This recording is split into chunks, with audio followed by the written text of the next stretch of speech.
Hey guys, Mike here. So today's cult classic review is 1987's Full Metal Jacket, starring Matthew Modine as Private Joker. In Full Metal Jacket, a pragmatic US Marine observes the dehumanizing effects of the Vietnam War has on his fellow soldiers. And so we have Full Metal Jacket. So guys, this is a movie in this series that before watching and reviewing it today, I had actually seen it before. I can't remember when I watched this one, it was probably about 2 or 3 years ago. Though, when I first watched this one, I remember that I thought the boot camp scene was excellent, but the rest of the movie wasn't all that interesting. So I wanted to see that if a second viewing would change my mind on any of this stuff. So, what did I think of Full Metal Jacket on my second view? Well, I gotta say, the first 45 minutes of the film set in the boot camp is still excellent. One of the best first acts in a movie ever, I think. And a lot of it is carried by the iconic performance of Ali Ermey as Gunnery Sergeant Hartman. This is easily the best performance in the entire movie, and it's amazing how it's reached such an iconic status. Every single line that comes out of this guy's mouth is just brilliant. Though this character, by today's standard, isn't the most woke or progressive of characters,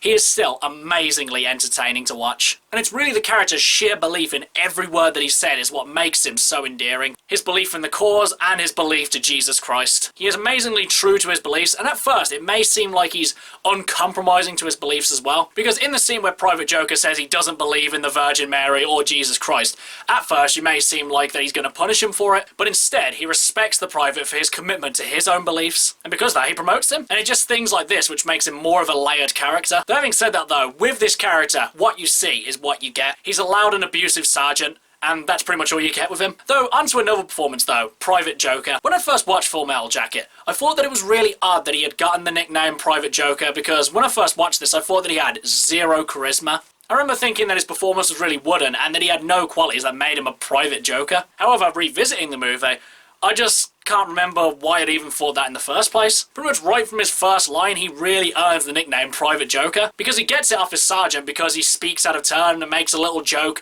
and undermines his authority. And throughout the whole movie, he's constantly doing that. He's constantly questioning authority. He writes on his helmet, "Born to Kill," whilst wearing a peace symbol. He's just constantly doing these little things which makes him more of a Private Joker. And as for his charisma, he definitely has loads of that. Though his performance at times can come across as a bit wooden, I think it's more of the acting standards of the late 80s. Though still, I would say, upon second viewing, I really liked his performance. And like I said, I did think that the second half of the movie was not as good as the first one, and I still stand by that. The movie definitely peaks in the boot camp, and if this was a short film about training Marines in the Vietnam War, then this would be one of the best short films ever made. But still, after the boot camp, we've got pretty much another hour of the movie left. And upon second viewing, I definitely do think a lot more of the second and third act. Because it's not so far-fetched to believe that the soldiers went through this dehumanizing effect during the Vietnam War. Because really, none of these soldiers have any regard for the people of Vietnam. Really, all the soldiers just come across as heartless monsters. And when it came to the third act,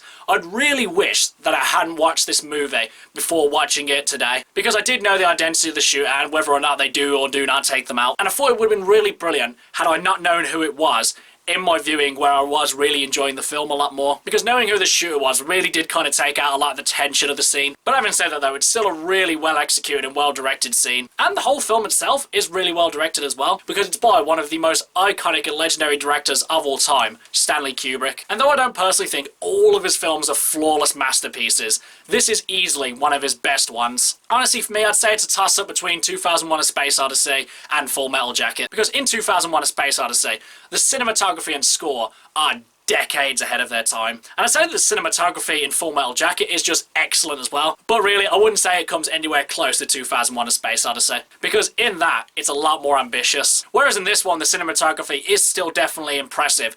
I would say that it's not exactly anything we haven't already seen before. So guys, would I consider Full Metal Jacket a personal cult classic, and would I recommend that you guys should see it? Honestly, I enjoyed Full Metal Jacket way more my second time round, and it's made me question what I was thinking the first time I did watch this one, because I do still think that the movie peaks in the first act. And I do think it's insane how Ali Ermey did not get an Oscar nomination for this performance. Because honestly, I still think that this is one of the most iconic supporting roles in a movie ever. And for me, I do think it's the thing that carries this movie to its iconic status. Because without this performance, Full Metal Jacket for me is just a generic Vietnam War movie. Don't get me wrong, it's still one of Stanley Kubrick's best, and it's a great film from start, middle, and end.